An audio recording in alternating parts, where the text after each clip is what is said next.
What's up, horror fans? It's Danny from the Lasercast, still trapped in my quarantine bedroom while I wait out the effects of COVID. As you could probably hear, I am doing much better. It's a mild cough now. We're on like day 4.5, so I'm almost ready to get myself back into the real world. But I'm here to talk to you today about this new show that I discovered almost by accident on HBO Max called The Baby.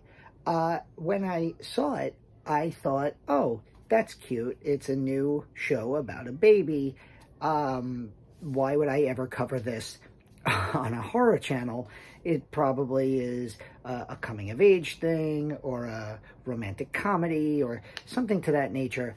But no, this is a really tense, funny, but also creepy as heck little horror series from the minds of Lucy Gamer and, I'm going to get her name wrong, but I'm going to say Sean Robbins Grace, S-I-A-N. I'm bad with names based out of that part of the world, the UK. This show is an English production, and from what I can gather, it is entirely made by women, which is great, which is why I'm sure you care what me, a guy with a beard, has to say about it on YouTube. I almost said on Netflix. I'm not on Netflix. But yeah, this show is really freaking good so far. One of the main things I love about it is that it's episodic, but it is only 30-minute episodes. So you could put this on. You don't have to worry about, turning your phone off and, paying 2 hours worth of concentration, or even, 55 minutes or an hour's worth of concentration like you do with many episodic shows. This 30 minutes in and out, and it hits consistently throughout. Episode 1 was directed by Nicole Cassell, and we meet these 3 women who are having like a girls' night at their apartment. And the main character is Natasha, played by Michelle de Swarte, I want to say, how you pronounce her name. That's how it's spelled. She is really getting annoyed. Now, as you grow up, you reach that stage in your life where you either become the people who have kids, or you become the people who don't have kids, watching your friends have all the kids. I was the former. I got married in 2010. I became a stepdad to, at the time, a brand new 4-year-old who is now 18, has his driver's license, and has a job, is ready to graduate high school. He's been my son for so long, I don't even remember a world without him. And then my wife and I had Charlotte when in December of 2010. So I was that guy, late 20s. I had a family right away. And a lot of my friends, it happens. You're going to lose. You're not going to become, you can't be the guy who goes out all the time, the girl who goes out all the time when you have a family at home, especially when you have young kids. And yeah, I don't want to say I lost friendships because of it, but I didn't see friends as much as I would like to have, or as much as they would have wanted me to be around. So I understand this mentality. Because I lived through it. I was on the other side of it, but I understand where Natasha is coming from. She had, one of her friends brought their baby to the girls' night, and she gets mad at her for doing that. And then the other woman announces, "I'm pregnant," and Natasha is just like, "Are you fucking kidding me?" And it's so funny because it's so realistic.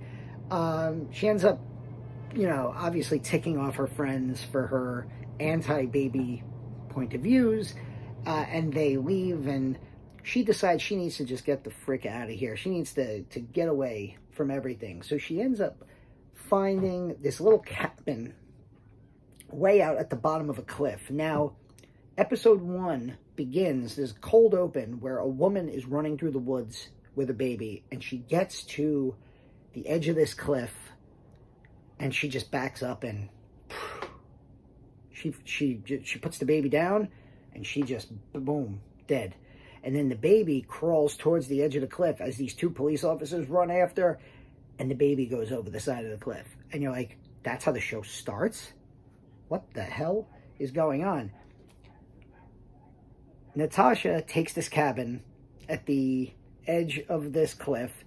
She goes outside at night, and while she's just standing outside, the woman from the opening credits falls, blood all over the place. She looks up, and the baby falls into her arms. And Natasha, after leaving her home to get away from all the baby talk, is now in possession of a baby. And the whole basis of this show is that there's something wrong with this baby. Because everyone who goes near this baby ends up dead. The woman takes a header off the cliff. The police officers who find them, a boulder falls on their car. I don't want to spoil too much, but suffice to say, there is something going on with this baby, because the baby looks at you for too long, or, you know, gives you the eyes for too long, and weird stuff starts to happen, and people start to die. And Natasha is not at all ready to be a mother, wants to get this baby away from her, but nothing she does can get herself separated from the baby. There's also this really terrifying scene where she is spending a night in jail, and she decides to try to breastfeed the baby, but it's this, I don't want to spoil, again, I probably spoiled too much of it already, but there's a really terrifying scene there. We go to episode 2. So this show, it airs once a week. It's season 1 is going to be 8 episodes. They air Sunday nights. Last night was Sunday, May 1st, my birthday. Even better, I'm stuck in quarantine. And the episode starts.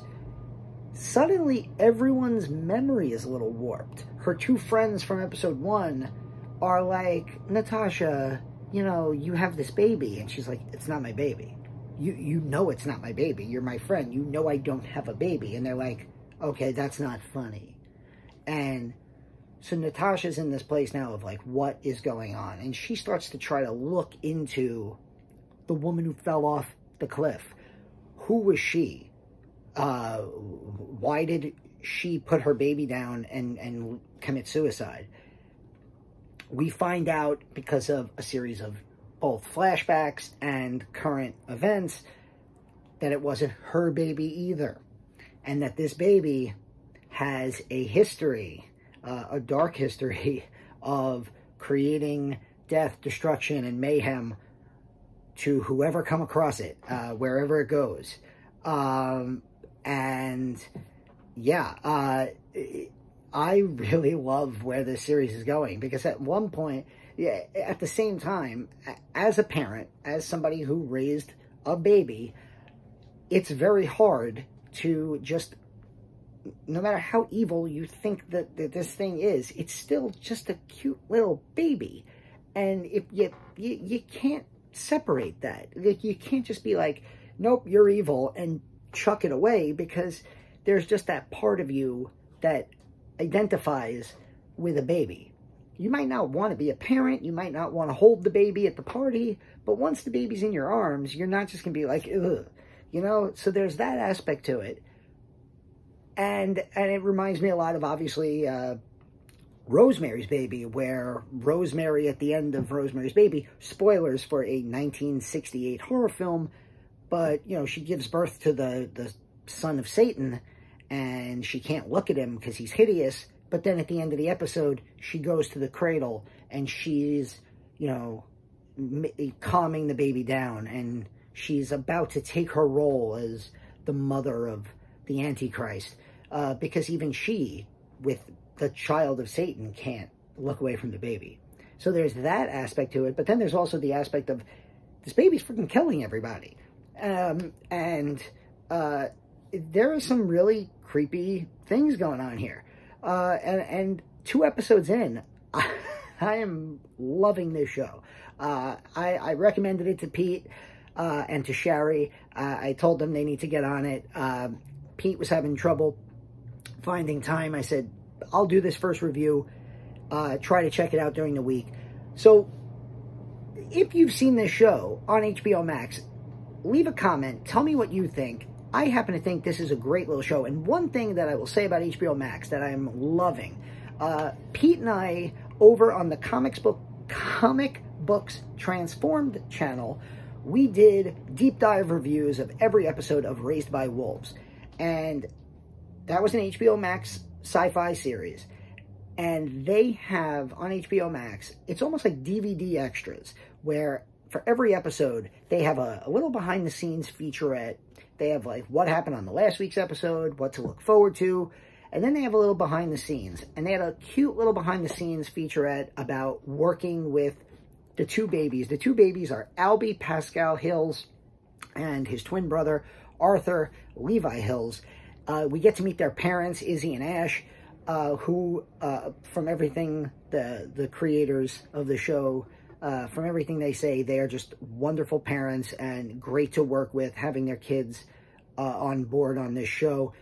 But what's really funny is listening to the cast members, especially Michelle de Swarte, talking about all of the fake babies, the jelly babies, the ones like the very realistic looking dolls that they've made for the show, that it's even worse working with them because they look so real and they're so creepy to touch and feel, knowing that they're not actually real babies. I thought that was really funny. So if you have HBO Max, check out the first 2 episodes of The Baby. Sunday nights, I don't know what time, probably 8 or 9 o'clock, new episodes go up on HBO Max.